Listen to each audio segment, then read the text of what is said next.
بسم الله الرحمن الرحيم. الحمد لله رب العالمين والصلاة والسلام على خاتم الأنبياء والمرسلين نبينا محمد وعلى آله وصحبه أجمعين. أما بعد، فهم مسألة شرعی حیثیت درس جاری ہے. پچھلی نشست میں یا پچھلی نشستوں میں ہم سب نے مل کر جو مثبت دلائل ہیں فہم سلف کی حجیت کے تقریباً ہم نے 26 بیان کیے ہیں. ایسا تھا نا؟ 26 بیان کیے الحمدللہ، قرآن مجید اور صحیح احادیث میں سے. آج کی نشست میں ایک عقلی دلیل بھی بیان کرتے ہیں، اور عقل دلیل بیان کرنے سے پہلے ایک شبہ کا ازالہ بھی کرتا چلوں کہ بعض لوگ سمجھتے ہیں کہ عقل سے تم لوگ روکتے ہو پھر عقل کی دلیل بھی لے کے آتے ہو. ہم نے اس عقل سے روکا ہے جس سے قرآن اور سنت نے روکا ہے، جس سے سلف نے روکا ہے. وہ عقل جو اپنے آپ کو آزاد سمجھتی ہے، وہ عقل جو اپنے آپ قرآن اور سنت سے آگے سمجھتی ہے، وہ عقل جو ہے اس کی کوئی قدر و قیمت نہیں ہے، اس عقل کے کوئی بات بھی نہیں کرتا. لیکن وہ عقل جو قرآن اور سنت کی حدود کے اندر ہے، جو شریعت کے نصوص کو سمجھتی ہے، تو اس عقل کی بات قرآن مجید میں بھی ہے، اللہ نے فرمایا اس کے بارے میں، اور حدیث میں بھی ہے، اور سلف نے بھی اس کا اعتبار کیا ہے. قرآن مجید میں آپ دیکھتے ہیں اللہ تعالیٰ کئی جگہوں پر دعوت دیتے غور و فکر کی. غور و فکر کس چیز سے کیا جاتا ہے؟ دل سے کیا جاتا ہے، سوچ سمجھ کے کیا جاتا ہے. سوچنے پر انسان مجبور ہو جاتا ہے. اور مثال کے اللہ تعالیٰ فرماتے ہیں افلا ينظرون الى الابل كيف خلقت، کیا دیکھتے نہیں اونٹوں کی طرف کیسے ان کو پیدا کیا گیا؟ تو اس میں آپ غور و فکر کرتے ہیں کہ اونٹ کو کس طریقے سے پیدا کیا گیا، کیا خاصیت اونٹ کے اندر. تو پھر آپ عقل کا استعمال کرتے ہیں، سوچتے ہیں اور نتیجہ کیا نکلتا ہے؟ اللہ تعالیٰ کی عظمت سامنے آتی ہے. اسی طریقے سے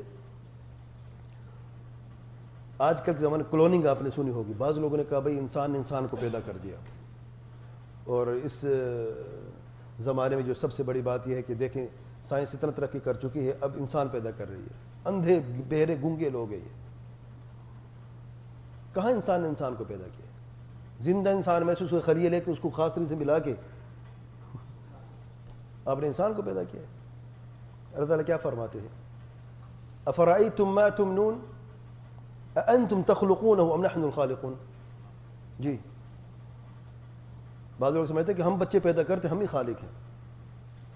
بچے تو پیدا اللہ تعالیٰ نے ہی کیے، لیکن یہ بتاؤ منی جو تم خارج کرتے ہو اس خلیے کو، نطفے کو کس نے پیدا کیا؟ کیا تم لوگوں نے پیدا کیا ہے یا ہم نے پیدا کیا؟ اللہ تعالیٰ فرماتا ہے. نطفہ بنتا کس چیز سے پتہ ہے؟ ہم جو خوراک جو کھاتے ہیں، جو پانی پیتے ہیں، اسی سے تو ہمارے جسم میں جتنی بھی یہ لیکوڈز ہیں، جتنی بھی چیزیں بن رہی ہیں کہ نہیں. عجب بات دیکھیں آپ، زبان پہ جو لعاب ہے اس میں مٹھاس ہے، جو ناک اور آنکھ کا پانی ہے اس میں نمک ہے، جو کان سے نکلتے وہ کڑوا ہے. عجب سی بات ہے، سبحان اللہ. اور پھر نطفہ بنتا کیسے ہے یا یہ لکوڈز بنتے کیسے؟ ہم بناتے ہیں. تو اللہ تعالیٰ یہاں پہ باقی دلائل بھی موجود ہیں ساری. جب تب بھی عقل نہیں آ رہے تو اب اس عقل کا استعمال کرو، ہو سکتا ہے تمہیں سمجھ میں بات آ جائے. ام خلقوا من غیر شیء ام هم الخالقون. یہ کس چیز کو کے تعلق سے یہ آیت کریمہ ہے؟ ذرا غور و فکر کرو، سوچو ذرا تمہیں کس نے پیدا کیا؟ کیا تم لوگ خود دنیا میں آئے، خود اپنے آپ کو پیدا کیا ہے تم لوگوں نے؟ جواب کیا ہے؟ نہیں. تو پھر کوئی اور ہے پیدا کرنے والا. پھر غور و فکر کرو وہ کون ہو سکتا ہے؟ تمہارے جیسا انسان ہو سکتا ہے؟ عیسیٰ علیہ الصلوۃ والسلام وہ خود محتاج تھا اپنے پیدائش کے لیے، تو وہ تو نہیں ہو سکتا. پھر کون ہے؟ پتھر ہے، درند ہے، پرند ہے، اولیاء ہے، جن ہے، فرشتے ہیں. وہ خود محتاج ہے اپنے وجود کے. تو پھر کون ہو سکتا ہے؟ اللہ تعالیٰ کے سوا کوئی ہو نہیں سکتا جس نے سب کو پیدا کیا ہے. الغرض تو عقل کی جب ہم بات کرتے ہیں تو اس کا مطلب یہ نہیں ہے جس سے ہم منع کریں پھر اسی کو دلیل بنا رہے. تو عقلی دلیل کے تعلق سے یہ دیکھتے ہیں فہم سلف حجت کیسے ہے.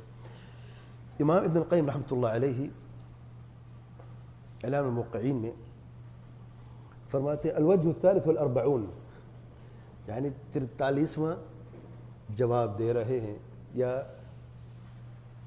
43rd دلیل بیان کر رہے ہیں کہ فہم سلف حجت ہے. میں نے اس میں سے 26 کچھ بیچ میں سے نکالا، اب وہ 43 پہ آ گئے ہیں اب، اور یہ عقلی دلیل بیان کر رہے ہیں۔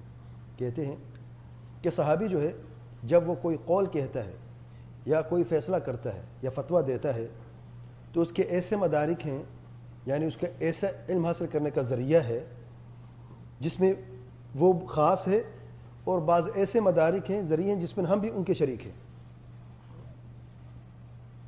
جو ان کے لیے خاص ہیں تو ان میں سے آپ صلی اللہ علیہ وسلم سے براہ راست سننا خاص ہے کہ نہیں ان کے لیے؟ کیا ہم نے حدیث براہ راست سنا آپ صلی اللہ علیہ وسلم سے؟ نہیں، یہ ان کے لیے خصوصیت تھی۔ یا کسی اور صحابی سے جس نے آپ صلی اللہ علیہ وسلم سے براہ راست سنا، کیا خیال ہے؟ یہ ذریعے جو ہیں یہ ان کے لیے خاص تھے، اور ہم ان چیزوں سے محروم ہیں۔ ہم براہ راست نہ آپ صلی اللہ علیہ وسلم سے سن سکتے ہیں، نہ سنا ہے، اور نہ ہی کسی اور ایسے شخص جس نے آپ صلی اللہ علیہ وسلم سے براہ راست سنا ہے۔ ایک عجب بات ہے، 6 صدی میں رتن الہندی ایک شخص تھا، اس نے کہا میں صحابی ہوں۔ عجب بات دیکھیے، اس کی بھی پیروی کرنے والے لوگ پیدا ہو گئے، کہا واقعی صحابی ہے۔ اب کہاں 600 سال بعد، کہاں یعنی 500 سال بعد کوئی شخص کہتا ہے میں صحابی ہوں، اور لوگوں کی یعنی جہالت کی انتہا دیکھیں آپ، لوگوں نے مانے کہ واقعی صحابی ہے یہ، سبحان اللہ۔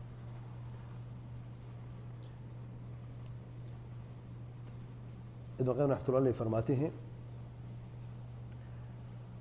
جو علم میں انہوں نے انفرادیت اور خصوصیت حاصل کی ہے، جس علم میں انہوں نے انفرادیت اور خصوصیت حاصل کی ہے وہ اتنا زیادہ ہے کہ اس کا احاطہ نہیں کیا جا سکتا۔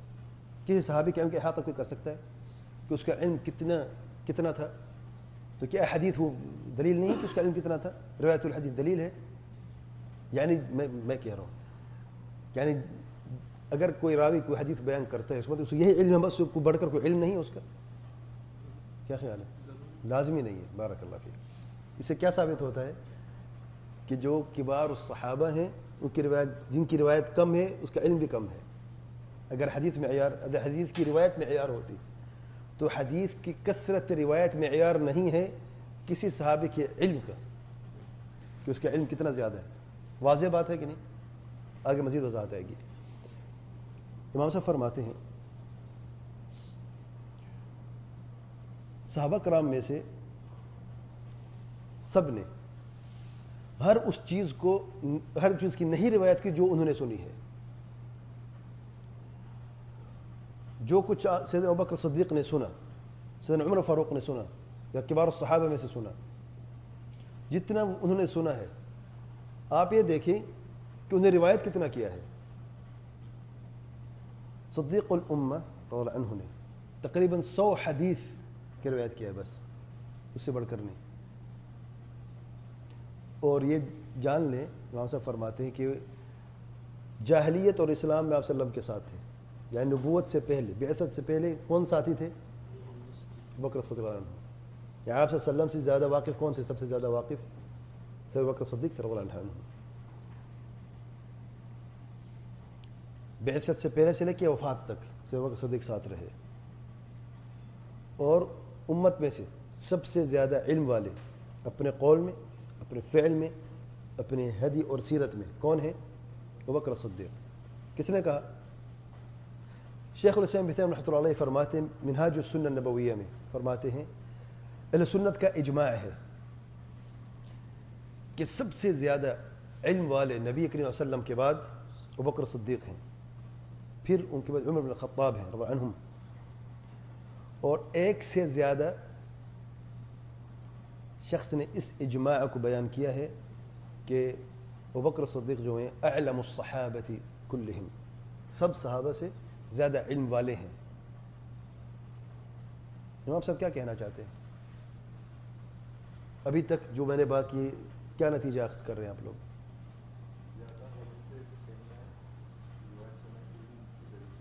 زیادہ احادیث کی روایت سے یہ ثابت نہیں ہوتا کہ راوی کا علم اس سے زیادہ ہے جس نے کم روایتیں کی صحابہ کرام میں سے۔ دوسری بات کہ اکثر صحابہ نے روایت کی کثرت نہیں کی، آگے میں کچھ وجوہات بتاؤں گا۔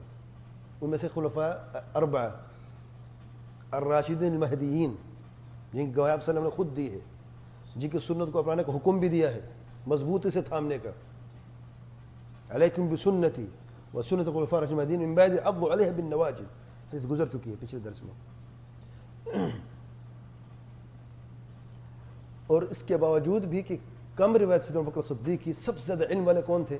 ابوبکر صدیق ہی تھے. اور اس پر اجماع ہے اہل سنت والجماعت کا. غور کریں، اجماع اہل سنت ہے، اجماع اہل بدعت نہیں ہے.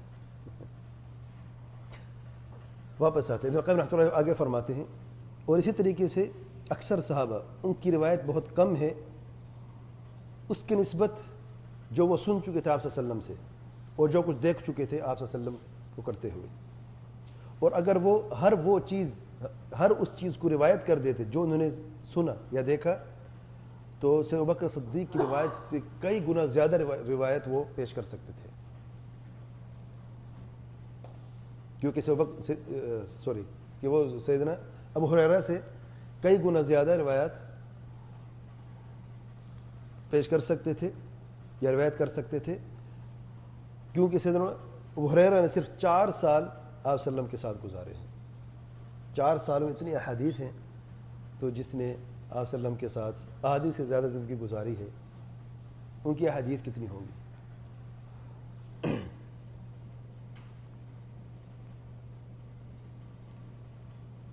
ایک شبہ کا ازالہ کرتے چلتے ہیں کہ اگر کوئی شخص یہ کہتا ہے اگر صحابی کے پاس کسی واقعے کے تعلق سے کوئی حدیث ہوتی تو اسے بیان ضرور کرتا. امام القیم رحمۃ اللہ فرماتے ہیں کوئی شخص یوں کہے گا یا یوں کہتا ہے اگر صحابی کے پاس کسی مسئلے کے لیے جس پر وہ فتویٰ دے رہا ہے یا اس کا جو فیصلہ کر رہا ہے اس کے پاس کوئی حدیث ہوتی تو اس حدیث کو ضرور بیان کرتا. بات کیا ہو رہی کہ فہم السلف کہ صحابی نے کوئی قول کہا اور پھر حدیث نہیں بیان کی، وہ ایک اپنے فہم بیان کر رہا ہے صحابی جو ہے. ٹھیک ہے، اب اس تعلق سے ابن القیم رحمۃ اللہ بات فرما رہے ہیں. فرماتے کوئی شخص اگر یہ کہتا ہے کہ اگر اس صحابی کے پاس جو یہ فتویٰ دے رہا ہے وہ یعنی دلیل نہیں بیان کر رہا، اپنی بات کر رہا ہے، اگر اس کے پاس کوئی حدیث ہوتی، کوئی علم ہوتا، کوئی نصوص کی روشنی میں اگر کوئی بات کر رہا ہوتا تو پھر وہ حدیث ضرور بیان کرتا. امام صاحب فرماتے ہیں یہ اس شخص کا قول ہے جو ان لوگوں کی یعنی صحابہ کرام کی بایوگرافی نہیں جانتا، محروم ہے، ان کی سیرت سے محروم ہے اور ان کی حالات سے محروم ہے، نہیں جانتا. کیونکہ صحابہ کرام جو ہیں وہ کثرت روایت سے ڈرتے تھے، روایت کی تعظیم کرتے تھے اور بہت کم روایت بیان کرتے تھے اس ڈر سے کہ کہیں اس میں کوئی زیادتی نہ ہو جائے، کوئی کمی نہ ہو جائے، اور صرف اس چیز پر اکتفا کرتے روایت کرتے وقت جو انہوں نے آپ صلی اللہ علیہ وسلم سے براہ راست سنی ہے اور بار بار سنی ہے. اور بعض اوقات بات تو بیان کر دیتے ہیں لیکن تصریح نہیں کرتے بعض صحابہ کہ ہمیں آپ صلی اللہ علیہ وسلم سے براہ راست سنا ہے، سمعت رسول اللہ صلی اللہ علیہ وسلم.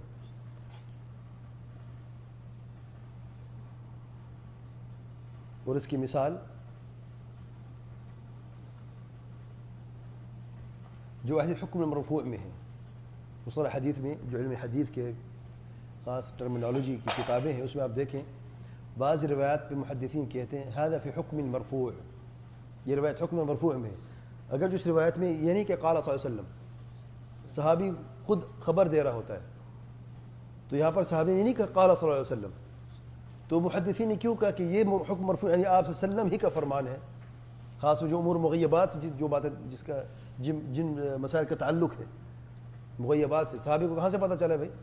یا تو وہ جھوٹا اپنی طرف سے بات کر رہے ہیں، اگر وہ ثقہ ہے تو اس مطلب اس نے آپ صلی اللہ علیہ وسلم سے براہ راست ہی سنا ہے، لیکن اس نے یہ نہیں کہا کہ میں نے آپ صلی اللہ علیہ وسلم سے سنا ہے، اپنی طرف سے بات کر لی ہے، تو وہ قابل قبول ہے کہ نہیں؟ محدثین نے یہ نہیں کہا کہ یہ جھوٹ بولتا ہے، اس پہ کوئی وحی نازل ہوتی ہے. محدثین نے کہا هذا فی حکم المرفوع، یہ روایت حکم مرفوع میں ہے. یہ وضاحت میں کر رہا ہوں، قائم نے نہیں کی، یہ سمجھانے کے لیے بات کر رہا ہوں. اور اس میں پھر یہ بات بھی سن لیں کہ خلفائے راشدین نے کیوں بہت کم روایت کی ہیں. چند وجوہات ہیں. نمبر 1 کہ وہ مشغول تھے خلافت کے کاموں میں. نمبر 2 درس اور تدریس کے لیے فارغ نہیں تھے. طلب علم کے لیے آپ کے پاس فرصت ہونی چاہیے، وقت ہونا چاہیے. آپ درس دیتے ہیں پھر حاصل بھی کرتے ہیں، ان کے پاس ایسا وقت نہیں تھا. نمبر 3، قرآن مجید کی حفاظت کے لیے تاکہ کثرت حدیث قرآن مجید میں شامل نہ ہو جائے، جس کا آپ صلی اللہ علیہ وسلم شروع میں منع بھی کیا تھا. اور چوتھی بات خود ابن القیم نے بھی کی ہے یہاں پہ کہ ان کو یہ ڈر تھا کہ کوئی زیادہ یا کمی نہ ہو جائے آپ صلی اللہ علیہ وسلم کے فرمان پہ، کیونکہ آپ صلی اللہ علیہ وسلم نے فرمایا جس نے میرے طرف کوئی ایسی بات منسوب کی جو میں نے نہیں کی تو اپنی جگہ اپنا ٹھکانہ جہنم میں بنا لے. من قال علی ما لم اقل فلیتبوأ مقعده من النار او کما قال صلی اللہ علیہ وسلم.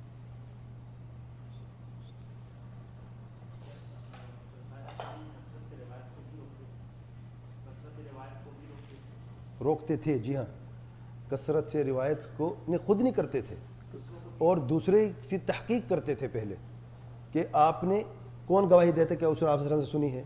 تو اس لیے نہیں کہ وہ حدیث کا رد کرتے تھے، بلکہ اس لیے کہ تک لوگوں کو یہ انفارمیشن دیں، یہ پتہ چلے کہ ہم نے احتیاط سے کام لینا ہے. اور اس زمانے میں جو منافقین تھے، فتنہ کا زمانہ تھا، تاکہ وہ بھی اس میدان میں نہ گھسیں. جو منافق ہیں، جو کم علم ہیں، جو اعرابی ہیں، جو بدو ہیں، جو کو پتہ نہیں ہے، کوئی سلیقہ نہیں ہے، اپنی باتیں کریں، وہ بھی کہ ہم نے آپ سے سنا ہے. تو اس کی روک تھام کے لیے، دین کی حفاظت کے لیے یہ ہونا تھا. سبحان اللہ. اور یہ ہوا ہے. اس کا یہ مطلب نہیں کہ بعض احادیث جو تھی خلفاء راشدین کے پاس وہ بیچارے دنیا سے چلے گئے، وہ علم بھی رہ گیا. نہیں واللہ. ان نحن نزلنا الذکر وان له لحافظون. اللہ تعالیٰ فرماتے ہیں دین محفوظ ہو چکا ہے اور دین کامل ہے. دین کی تکمیل آج کے زمانے میں نہیں، کل کے زمانے میں نہیں، پچھلی صدی اس سے پچھلی میں نہیں، کب ہوئی؟ اب صلی اللہ علیہ وسلم کی زندگی میں ہوئی. الیوم اکملت لکم دینکم. صرف قرآن نہیں، پورا دین کامل کر دیا. واتممت علیکم نعمتی، نعمت بھی تمام کر دی. ورضیت لکم الاسلام دینا، خود اسلام پر بھی راضی ہو گئے تمہارے لیے. تو یہ ہرگز کوئی نہ سمجھے جیسے بعض لوگ کہتے ہیں، بعض یعنی جو صرف کتابیں پڑھ کے بعض انٹرنیٹ سے کوئی انفارمیشن لے لیتے ہیں، جو مثقفین ہیں، جو چند انفارمیشن لے کے اپنے آپ کو طالب علم یا علماء سمجھتے ہیں، وہ بحث مباحثے کرتے ہیں. خاص طور پہ وہ پڑھا لکھا طبقہ جو ماشاءاللہ یعنی بڑی ڈگریز حاصل کر چکے ہیں، ان کے سب ان کی اکثریت کی بات میں کر رہا ہوں. ان میں سے بعض سمجھ نہیں آتا جو میرے سامنے آئے ہیں. وہ یہ کہتے ہیں بھائی اگر آپ حدیث کی بات کر رہے ہیں، اور یہ منکرین حدیث کا ایک یعنی ایک چور دروازہ ہے منکرین حدیث کا، وہ یہاں سے اٹیک کرتے ہیں.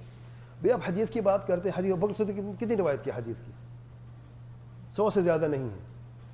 کیوں کو پتہ نہیں تھا حدیث کیا ہے؟ یا تو مانو علم چھپا کے گئے ہیں، وہ جو علم چھپاتے ہیں اس کو جہنم کی آگ کی لگام لگائی جائے گی. یا پھر مانو کہ احادیث کا مجموع مکمل نہیں ہے، اور اگر حدیث پہ آپ بھروسہ رکھتے ہیں تو دین ناقص ضروری بنتا ہے. تو اس بات سے یہ ثابت ہوئی کہ دین ناقص ہے. تو دونوں میں سے ایک تم چن لو، دونوں غلط ہیں. اور تمہاری جہالت اور کم علمی اور کم عقلی کی دلائل ہیں. یہ کس نے کہا کہ دین ناقص ہے؟ اللہ نے خود فرمایا ہے الیوم اکملت لکم دینکم. بات ختم ہو گئی. اللہ نے خود فرمایا ہے قرآن مجید میں ان نحن نزلنا الذکر وان له لحافظون.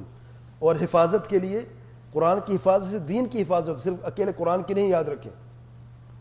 اور دین کی حفاظت کے لیے اللہ تعالیٰ آسمان سے فرشتے نازل نہیں کرے گا کہ انہوں نے دین کی حفاظت کرنی ہے. اللہ تعالیٰ اسی امت میں سے لوگوں کو توفیق دے گا، اور اس توفیق کی بنیاد پر محدثین نے اپنی زندگی وقف کر دی اس علم کے لیے، علم حدیث کے لیے. ورنہ مجھے بتائیں اس دنیا میں وہ کون سی قوم ہے، ایک مجھے مثال دے، دوسری نہیں پوچھوں گا میں، جو اپنے زمانے کے لوگوں کے تعلق سے اتنی باریک بینی بھی جانتی کہ اس کی کتنی بیویاں تھیں، کتنے بچے تھے، کون استاد تھا، کون شاگرد تھا، کہاں جاتا تھا، کہاں آتا تھا، کون دوست تھے. کوئی جانتا ہے کسی کے بارے میں اتنا؟ ایک راوی کے بارے میں جاننا کمال کی بات ہے کہ نہیں؟ اور زندگی وقف کرنی پڑتی ہے اس علم کے لیے. تو کہ اللہ کے توفیق کے بغیر ہو سکتا ہے؟ سبحان اللہ. یہ تو جاہل لوگ ہیں. یہ تو وہی بات ہے جو میں کہتا ہوں، buy one get one free والے. بس ایک چیز مل گئی ہے، دوسری وہ بس پورے علم کو ایک وقت میں حاصل کرنا چاہتے ہیں. ایسا نہیں ہوتا. علم کے لیے محنت کی ضرورت ہے. جاؤ علماء کے پاس. کیوں نہیں جاتے علماء کے پاس یہ لوگ؟ منکرین حدیث کیوں نہیں جاتے؟ وجہ کیا ہے؟ ان کو پتہ ہے وہاں پہ منہ توڑ جواب ملتے ہیں. تو پھر پھنساتے کسے ہیں؟ ان نئے جوانوں کو پکڑ لیتے ہیں جو اسپیشلی یونیورسٹیز یا کالجز کے اسٹوڈنٹس ہیں، ان سے پکڑ لیتے ہیں اور ان کی برین واش کر دیتے ہیں. اور وہ بیچارے کہتے ہیں یار یہ لوگ اچھے ہیں. اور کئی ایسے وقت نہیں، کئی ایسی مثالیں سامنے گزری ہیں، واللہ عقل حیران ہو جاتی ہے. ہمارے بچوں کو، جوانوں کیسے لوگ گمراہ کر رہے ہیں بغیر علم کے اور بغیر دلیل کے، بغیر کی سلطان کے. ان کے پاس کیا ہے سوائے جہالت کی اور وہ باتوں کے ہے کیا ان کے پاس؟ الغرض واپس آتے ہیں.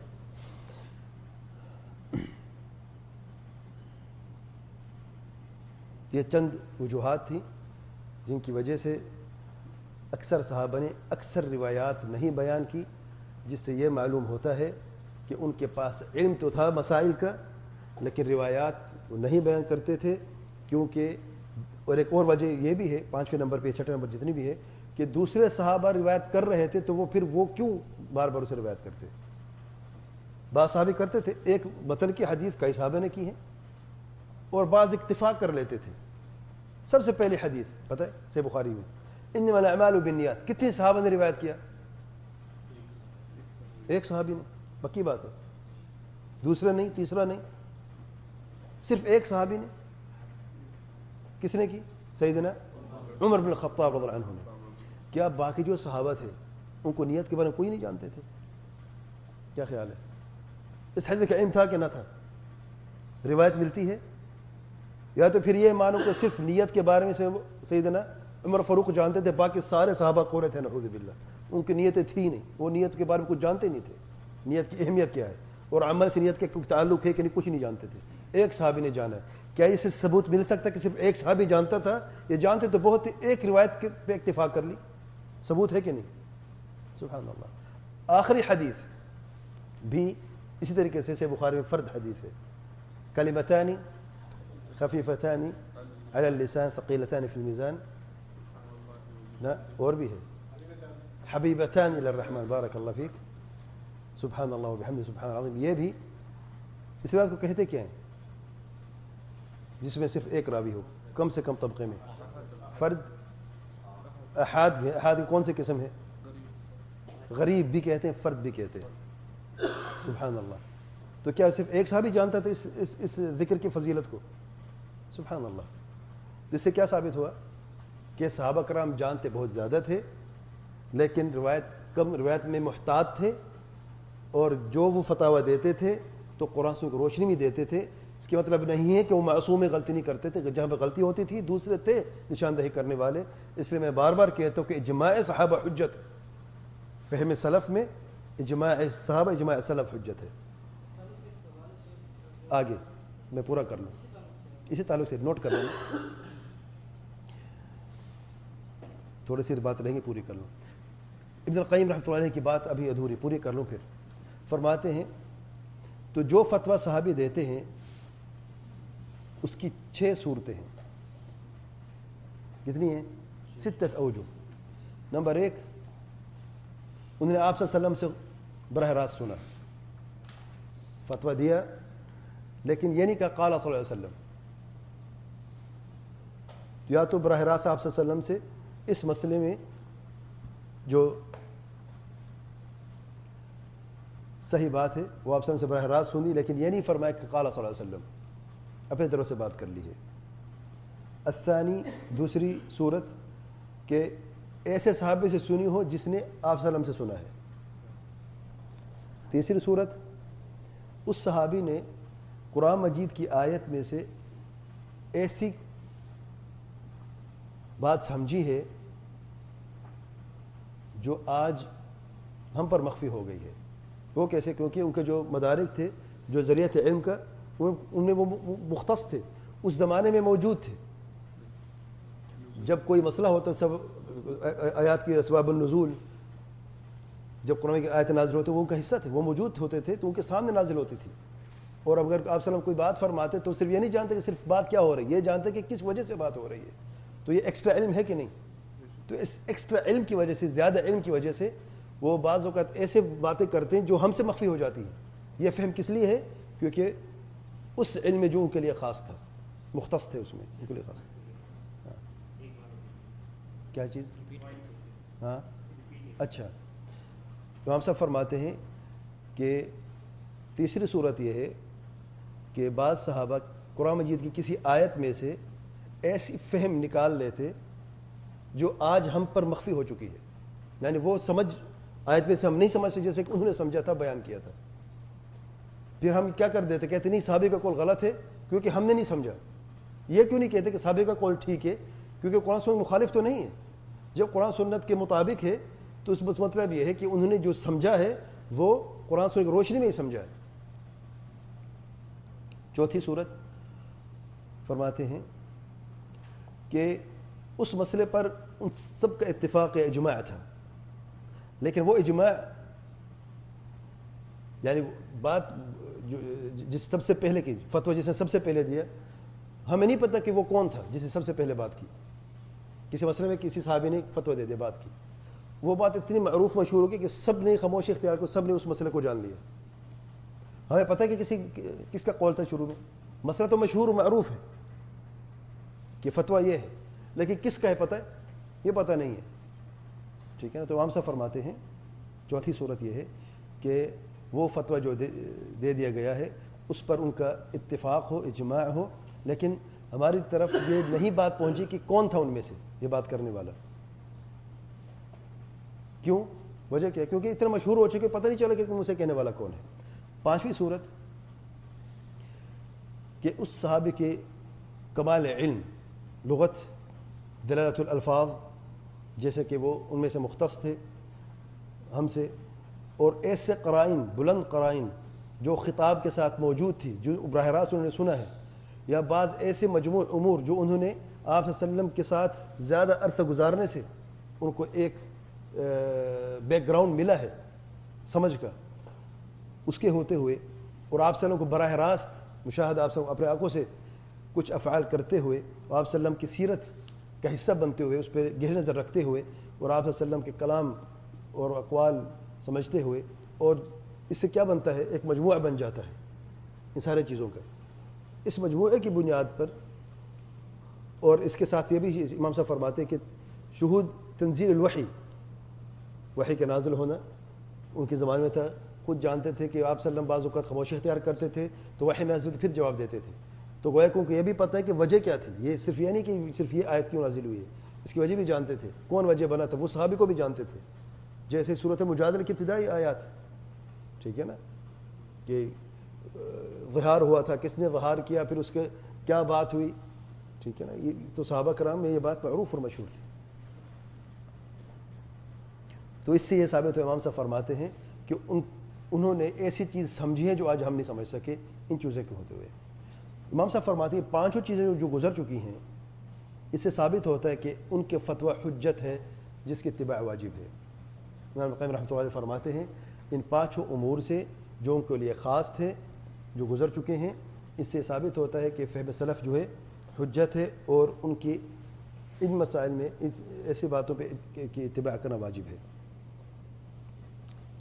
چھٹی صورت، صحابہ میں سے کسی نے وہ چیز سمجھی ہے نصوص میں سے، ایسی فہم جو آپ صلی اللہ علیہ وسلم کی مراد نہ تھی. کسی حدیث میں سے ایسی چیز سمجھی جو آپ صلی اللہ علیہ وسلم کی مراد نہیں تھی، اور اس سے خطا ہو گئی. ممکن ہے کہ نہیں؟ ممکن ہے.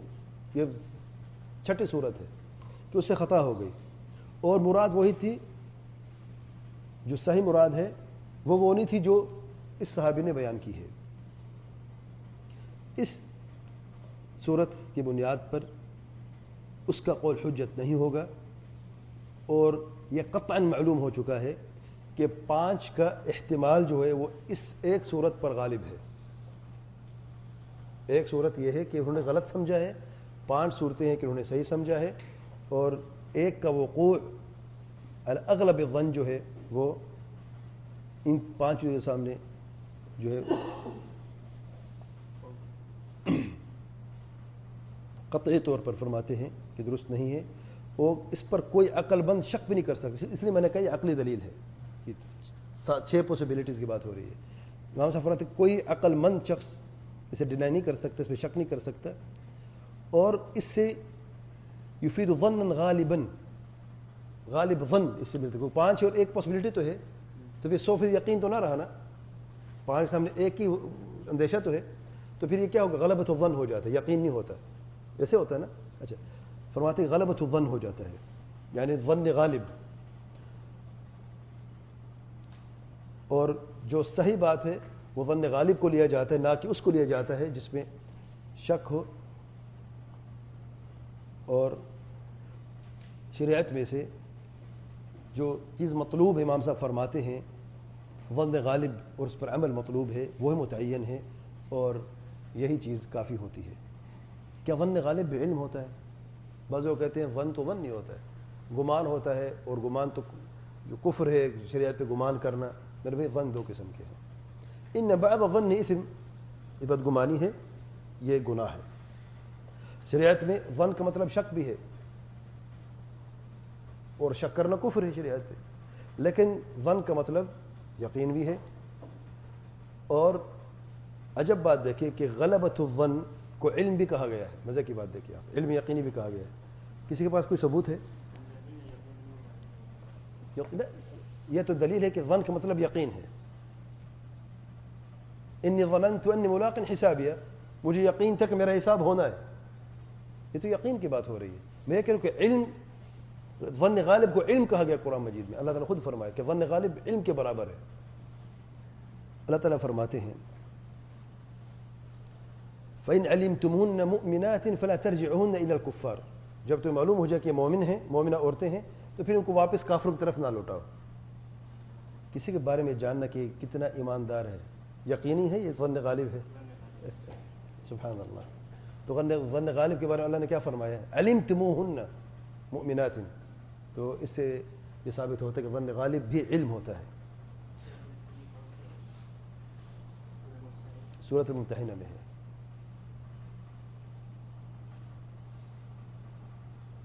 اگلے درس میں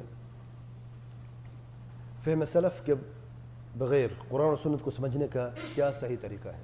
اگر فہم سلف حجت نہیں ہے آپ لوگوں کے نزدیک، تو پھر آئیے دیکھتے ہیں، فہم سلف کو ایک طرف چھوڑ دیتے ہیں، باقی کیا پاسبلٹیز ہیں، کون سے وہ طریقے جس سے ہم قرآن سنت کو سمجھ سکتے ہیں، اس پہ انشاءاللہ بات کریں گے۔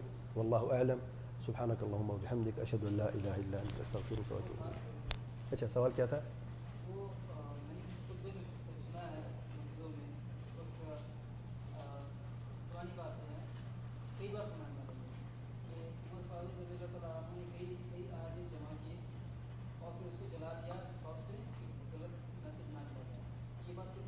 اللہ اعلم، میں نہیں جانتا ہوں، میں پہلی بار سن رہا ہوں۔ یہ بات درست ہے کہ سیدنا عمر رضی اللہ عنہ شدت اختیار کرتے اس لیے کہ لوگ متساہل نہ ہو جائے، بلکہ جو کوئی حدیث بیان کرتا تو کہتا کہ کوئی گواہ ہے، کسی اور نے سنا ہے، اس کا یہ مطلب نہیں کہ وہ حدیث کی تقلیل کرنا چاہتے یا حدیث سے دور کرنا چاہتے لوگوں کو، بس بلکہ یہ کہ لوگ محتاط ہو جائے۔ جیسے میں نے ابھی عرض کی ہے کہ اس میں منافقین بھی تھے، وہ بھی شروع ہو گئے روایت کرنا، اور پھر اعراب، بدو، جن کو پتہ نہیں علم ہوتا کیا ہے، جاہل لوگ بھی بیچ میں آ گئے، مخالفین بھی آ گئے، تو اس سے احتیاط کرنا بہت ضروری تھا۔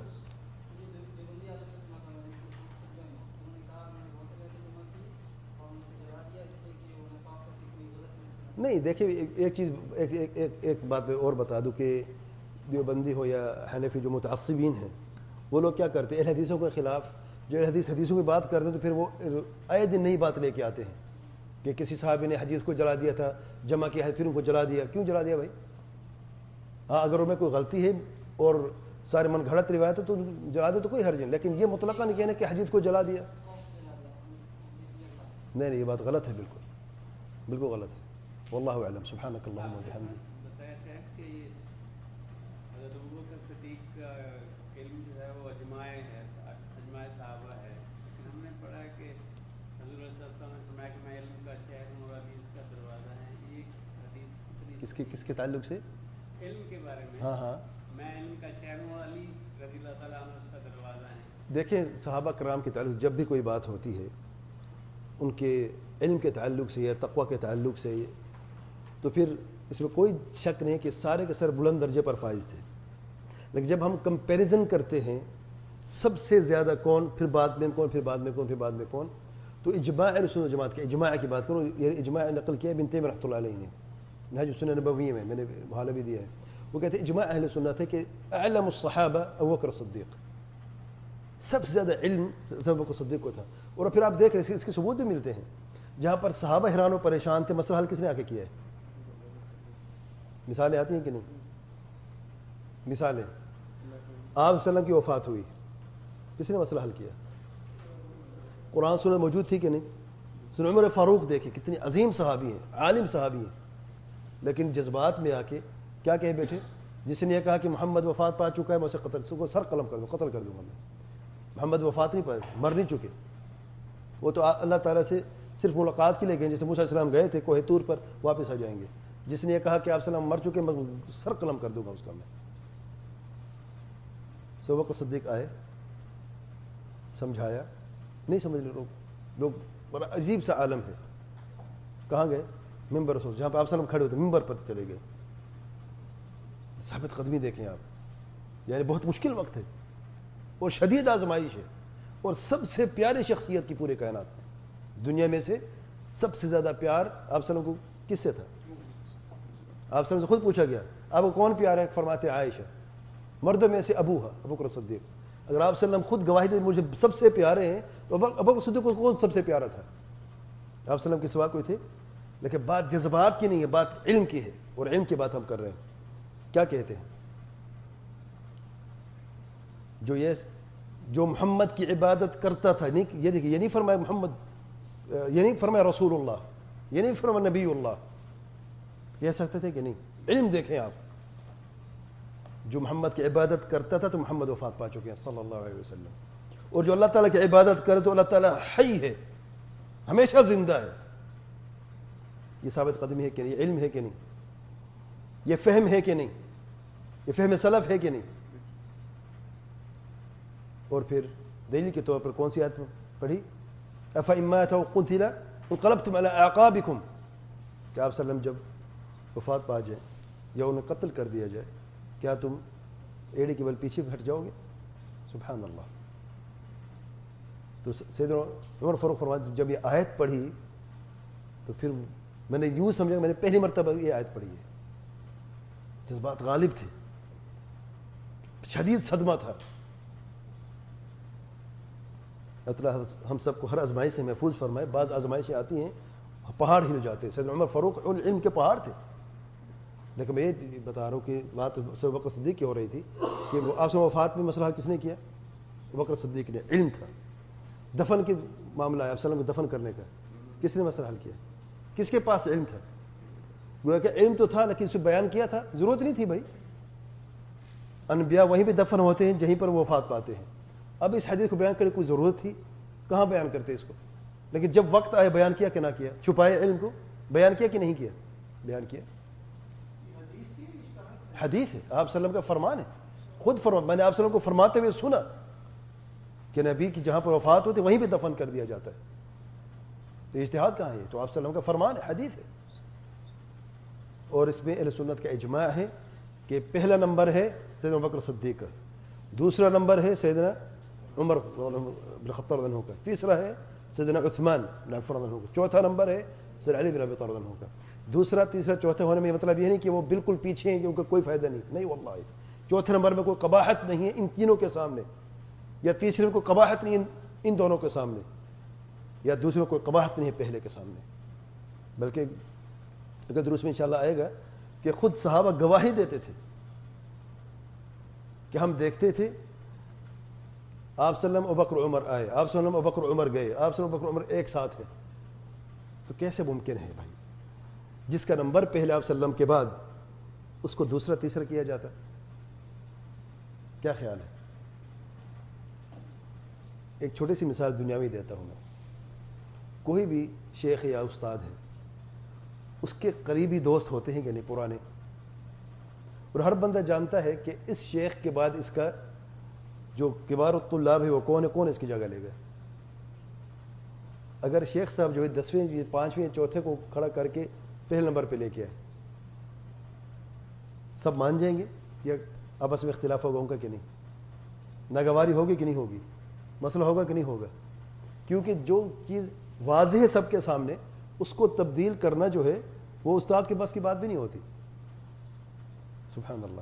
تو اللہ کے پیارے پیغمبر صلی اللہ علیہ وسلم نے نشانیاں دی تھی، ہنٹ دیے تھے، اور قرآن اور سنت میں شواہد موجود ہیں کہ خلیفہ کون ہوگا آپ وسلم کے بعد ابو بکر صدیق ہی ہوگا. براہ راست کیوں دلیل نہیں ہے؟ ہوتی تو مسئلہ حل ہو جاتا. مسئلہ تو حل تھا، صحابہ کرام زمانے میں بھی حل تھا کیونکہ وہ علم رکھتے تھے. یہ تو رافضہ کے معاملہ بگاڑا ہے، جھوٹ سے کام لیا اور فریب سے کام لیا، من گھڑت روایت لے کے آئے ہیں ورنہ بات بالکل واضح تھی، اس میں کوئی دو لوگوں کے آپس میں اختلاف ہی نہیں تھا کہ ابو بکر صدیق یا عمر کو بنائے، کس نے کہا؟ سبحان اللہ. تو ابو بکر صدیق ہی کا نمبر پہلا ہے، علی دا پہلا نمبر بالکل غلط ہے، علی دا چوتھا نمبر ہے، اور پہلا نمبر ہے سیدنا ابو بکر صدیق عنہ کا. واللہ اعلم. سبحانک اللہم وبحمدک اشہد ان لا الہ الا انت استغفرک واتوب الیک.